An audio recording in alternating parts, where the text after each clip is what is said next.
Hi, my name is Jessica Bruner, and I'm here to talk to you as to why adopting a dog from a shelter is a better choice than purchasing a dog from a pet store such as Petland. My personal connection to shelter dogs and adoption is my husband and I adopted a German Shepherd in Thanksgiving of 2017. I also photographed for the local Humane Society to help raise awareness about their shelter dogs, to get them adopted out quicker, to help with their newsletters, and to help raise money at their different events. I also help with dog transports to get dogs from Kentucky and Missouri to shelters in Illinois and Indiana and Eastern. A lot of people believe that shelter dogs, according to my peer survey with about 76 responses, believe that shelter dogs are rejects, they have bad behavior, they're old, aggressive, mixed breeds, or they're just sometimes dogs that people don't want, and that you should purchase a dog from a pet store breeder because it's a purebred, registered, and because the history of a shelter dog is unknown. 25% of dogs that are in shelters are purebred dogs, and a large majority of shelter dogs are owner surrenders due to situations like moving, newborn babies where the dog is a little bit more aggressive than what they would like with a child, and just other situations.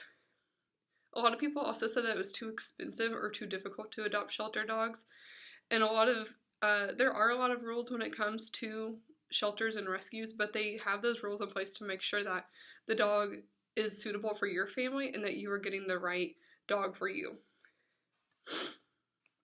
A lot of people also said it's too expensive, and in the adoption fees, they range anywhere from $40 to $400 or $500. But included in this is things such as spay and neuters, any medical situations such as heartworm treatments, surgeries, injuries, shots, and all the other similar situations.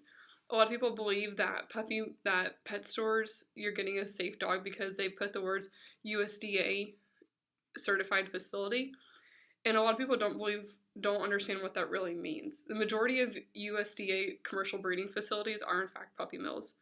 Petland claims that they do not use puppy mills because they only use USDA facilities. As you can see on this comparison, the red underlines are claims made by Petland, saying that I found contradicting different articles from USDA inspection records. The white lines are, according to Petland, only things that only puppy mills do, but I found their USDA facilities did as well. And the following are pictures from USDA regulated commercial breeding facilities. So according to paws.org, a puppy mill is, by definition, a commercial breeding facility that mass produces dogs, cats, and other animals for sale for pet stores and to consumers. Roughly 90% of puppies in pet stores came from puppy mills.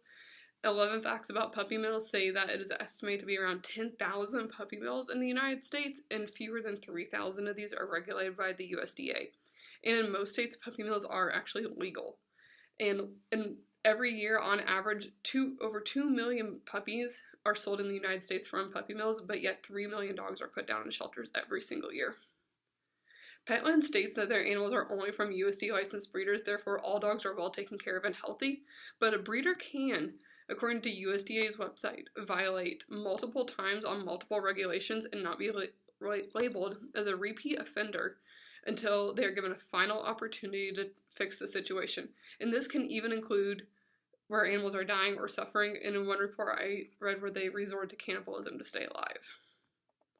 At this Oklahoma facility that had over 96 adult dogs, they found numerous dogs infested with ticks, including completely covering their body, and even though the inspector was concerned that the dogs were sick, she cited the ticks as an indirect violation, and therefore no vet records had to be produced to make sure that the dogs even got care.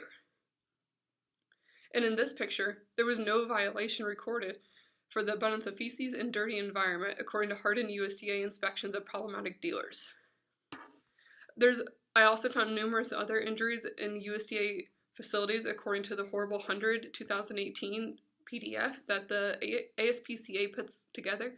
Beverly Hills Puppies in Florida was cited for not having any vet visits for over a year and was unable to produce any vet records for dogs that were injured. They also got cited on multiple times for having temperatures over 98 degrees in their facility.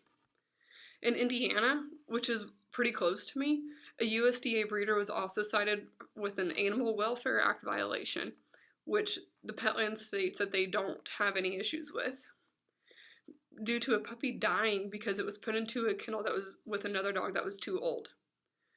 Another dog had a 3-week-old injury that never got vet care, And 4 dogs escaped from kennels while the inspection was taking place. And they also got cited for not having enough kennel space or that the kennels were protected from outdoor elements.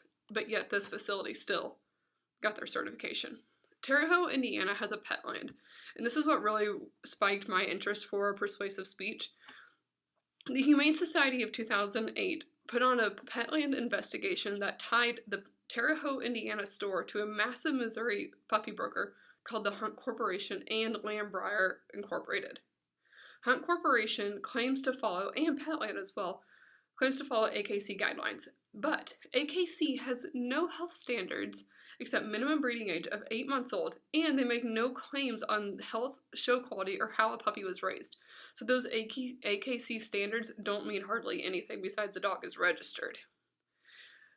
Hunt Corporation also got cited on multiple times for keeping dozens of animals in too small of cages. According to Petland, Indiana, where do they get their puppies? And Hunt sells over 90,000 puppies a year.